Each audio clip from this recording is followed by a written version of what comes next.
Hi friends, this is Bani and welcome to my channel. বন্ধুরা আজকে আমি তোমাদের জন্য 25টা ইংলিশ ফ্রেজ নিয়ে এসেছি। দেখো এই ফ্রেজগুলোকে তোমরা তোমাদের প্রতিদিনের কনভারসেশনে অ্যাড করতে পারো। আর এই ফ্রেজগুলোকে তোমাদের কনভারসেশনে অ্যাড করলে তোমাদের কনভারসেশনটা অনেকটাই অ্যাডভান্সড তৈরি হয়ে যাবে, অনেকটাই স্মার্ট তৈরি হয়ে যাবে। অনেক বাংলা বাক্য এমন থাকে যেগুলোকে ইংরেজিতে ট্রান্সলেট করা সহজে যায় না, আর ট্রান্সলেট করতে পারলেও বেশ বড়সড় একটা সেন্টেন্সে পরিণত হয়, যেটাকে ব্যবহার করাটা বেশ টাফ হয়ে যায় বিগিনার্সদের জন্য। তো এই সেন্টেন্সগুলোকে সহজেই আমরা ব্যক্ত করার জন্য এই ফ্রেজগুলোর ব্যবহার করে থাকি। তোমরা যারা ইংলিশ মুভি দেখো বা ইংলিশ কোনো পডকাস্ট শোনো, এই ফ্রেজগুলোর ব্যবহার কিন্তু প্রায়ই তোমরা হতে শোনো। এই ফ্রেজগুলোর সম্মুখীন কিন্তু প্রায়ই তোমরা হয়ে থাকো। তো আজকের এই ভিডিওতে তোমরা এরকম 25টা ফ্রেজ শিখতে চলেছো। আর এটাও তোমরা জানতে পারবে এই ভিডিওটা থেকে যে কখন আমরা এই ফ্রেজগুলোর ব্যবহার করতে পারি। তো আজকের ভিডিওটাও কিন্তু খুব ফ্রুটফুল হতে চলেছে, তোমরা কোথাও যেও না, আমার সাথে ভিডিওটা একদম শেষ পর্যন্ত থাকো। আর যারা চ্যানেলের নতুন অর্থাৎ প্রথম আমার ভিডিও দেখছো তারা প্লিজ চ্যানেলটাকে সাবস্ক্রাইব করে নিও, তাহলে যখনই আমি ভিডিও আপলোড করব তোমরা নোটিফিকেশন পেয়ে যাবে। তো আর দেরি না করে চলো শুরু করা যাক আজকের ভিডিও। প্রথম ফ্রেজটা হলো we are on the same page. We are on the same page. দেখো এই ফ্রেজটার অর্থ হলো আমারও একই মত। এই ফ্রেজটার ব্যবহার তোমরা তখনই করতে পারবে যখন তোমরা কারোর সাথে একমত হবে। ধরো তুমি কোন একটা বিষয় নিয়ে কারোর সাথে আলোচনা করছো, সেখানে একজনও থাকতে পারে, একের বেশিও থাকতে পারে, তাদের মতামতের সাথে তোমার মতামতটাও মিলে যাচ্ছে, তো তুমিও তাদের সাথে একমত। তো সেখানে তোমরা এই ফ্রেজটার ব্যবহার করতে পারো যে we are on the same page, অর্থাৎ তাদেরও মতামত আর তোমার মতামতটা একই। পরের ফ্রেজটা হলো এর ঠিক উল্টোটা, অর্থাৎ আমার এরকমটা মনে হয় না। এটা বলতে আমরা এই ফ্রেজটা ব্যবহার করতে পারি যে I don't think so. I don't think so, অর্থাৎ আমি এরকমটা মনে করি না। দেখো এখানে সো এর অর্থ হলো এরকমটা, অর্থাৎ তার যে মতামত তার সাথে আমার মতামত মিলছে না। তো এখানে আমরা এই ফ্রেজটা ব্যবহার করতে পারি যে আই ডোন্ট থিঙ্ক সো। আমার মনে হয় এই দুটো ফ্রেজ তোমরা খুব ভালো করে বুঝতে পেরেছো। চলো দেখি পরের ফ্রেজটা। পরের ফ্রেজটা হলো I suppose so. I suppose so, যার অর্থ হলো আমারও তাই মনে হয় বা আমারও তাই মনে হচ্ছে। যখন কেউ কোনো কথা বলছে বা কোনো বিষয়ে মত প্রকাশ করছে আর তোমারও সেই একই মত প্রকাশ করতে ইচ্ছা করছে, তখন তোমরা খুব ছোট্ট করে বলতে পারো আই সাপোজ সো, অর্থাৎ আমিও সেরকমটাই ভাবি বা আমারও তাই মনে হচ্ছে। পরেরটা দেখো। ধরো তুমি নতুন কিছু শিখছো আর সেখানে বারবার আটকে যাচ্ছ। ধরো ইংরেজি বলতে গিয়েই তোমরা বারবার আটকে যাচ্ছ, আর সেখানে এক্সপিরিয়েন্সড যারা থাকে, অর্থাৎ যারা ফ্লুয়েন্ট ইংরেজি বলতে পারেন, তারা হয়তো বলছে এরকমটা হয়েই থাকে। তো এরকমটা হয়েই থাকে ইংরেজিতে আমরা কিভাবে বলবো? দেখো এটা বলতে গেলে আমাদের বলতে হবে ইট হ্যাপেন্স। It happens. যেহেতু আমরা ইটের পরে ভার্বটার ব্যবহার করছি, সেই কারণে আমরা কিন্তু এস এর ব্যবহার হ্যাপেনের পরে করব। তো আমরা কি বলবো? ইট হ্যাপেন্স, অর্থাৎ এরকমটা হয়েই থাকে, এরকমটা হয়। পরের ফ্রেজটা হলো I can't stand it. I can't stand it. দেখো প্রায় তোমরা এই ফ্রেজটা শুনে থাকবে আর প্রায় কনফিউজড হয়ে থাকবে যে এই ফ্রেজটার অর্থ কি। দেখো এই ফ্রেজটার অর্থ হলো আমি এটা সহ্য করতে পারছি না। তো এটাকে বলার জন্য আমরা এই ফ্রেজটার ব্যবহার সেন্টেন্সে করতে পারি, অর্থাৎ এটা বলতে পারি আই কান্ট স্ট্যান্ড ইট, আমি এটা সহ্য করতে পারছি না।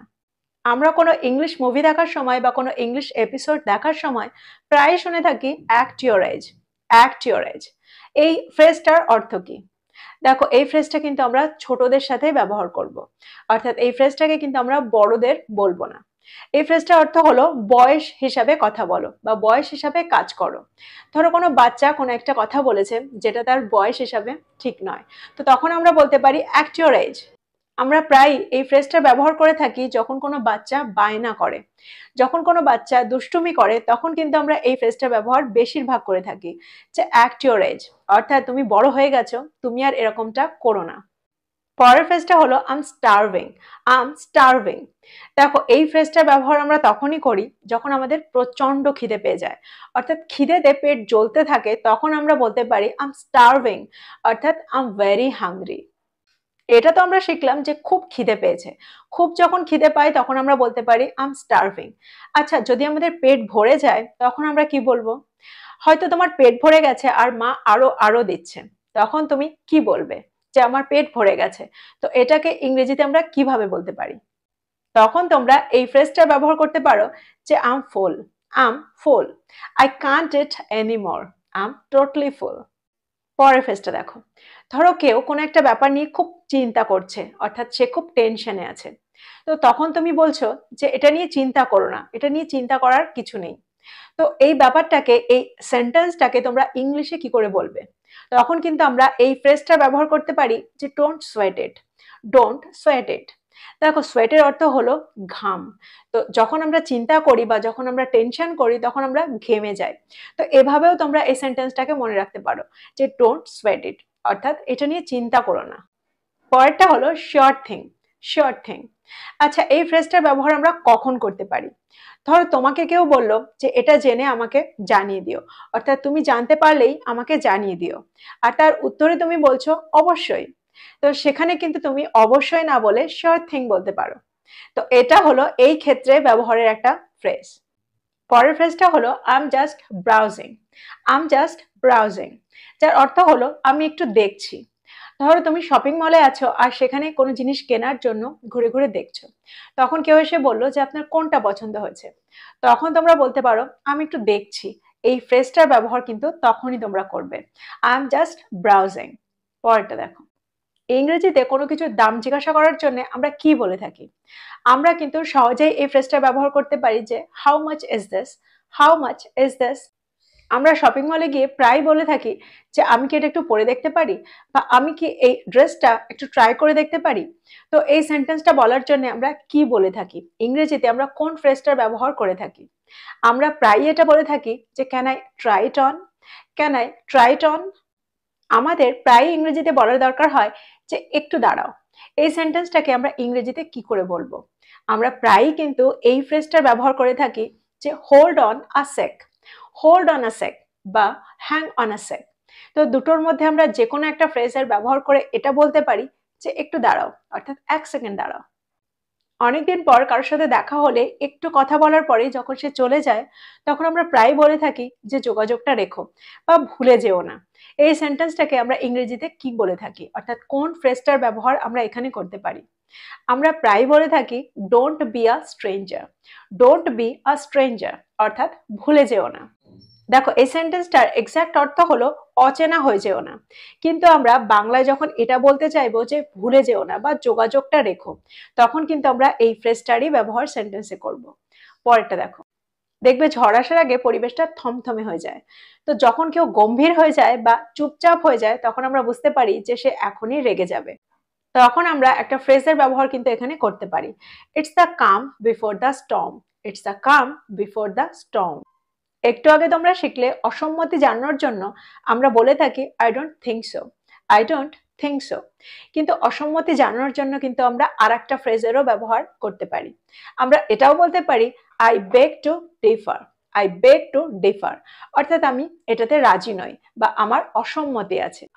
তোমরা প্রায় শুনে থাকবে পার্ডন, পার্ডনের অর্থ কি? দেখো যখন আমরা কোনো কিছু বুঝতে পারি না বা আমরা এটা বলতে চাই যে আর একবার বলুন, বা আমাকে ক্ষমা করবেন আমি শুনতে পেলাম না, আর একবার একটু বলুন, তখন কিন্তু আমরা বলতে পারি পার্ডন। পরের ফ্রেজটা হলো could you do me a favour, could you do me a favour, যার অর্থ হলো তুমি কি আমাকে একটা উপকার করবে। এই ফ্রেজটার ব্যবহারও কিন্তু আমরা প্রায় করে থাকি।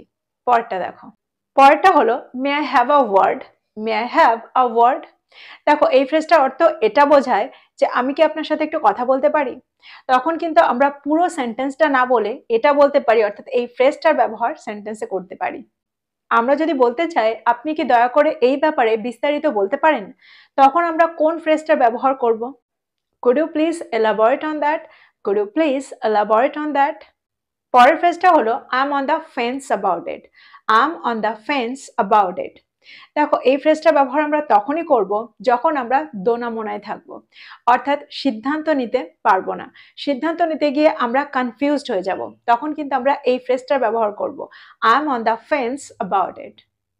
কোনো একটা কাজ যখন সহজ হয় না আর সেটাকে আমাদের বলতে হয় যে এই কাজটা কিন্তু অতটা সহজ নয়, তখন আমরা কোন ফ্রেজটার ব্যবহার করে এই বাংলা বাক্যটাকে বলতে পারি? তখন আমরা এই ফ্রেজটা ব্যবহার করব it's not a walk in the park, it's not a walk in the park. দেখো পার্কে ঘুরে বেড়ানোটা কিন্তু খুবই সহজ। তো কোনো একটা কাজের সাথে আমরা এই ব্যাপারটা তুলনা করছি। এটা কিন্তু একটা ইডিয়ামও। ইংলিশ মুভিতে তোমরা প্রায় শুনে থাকবে anyway I should get going, anyway I should get going, যার অর্থ হলো যাই হোক এখন আমার চলা উচিত বা এখন আমার যাওয়া উচিত। তো আজকের জন্য এই কটা ফ্রেজই থাক।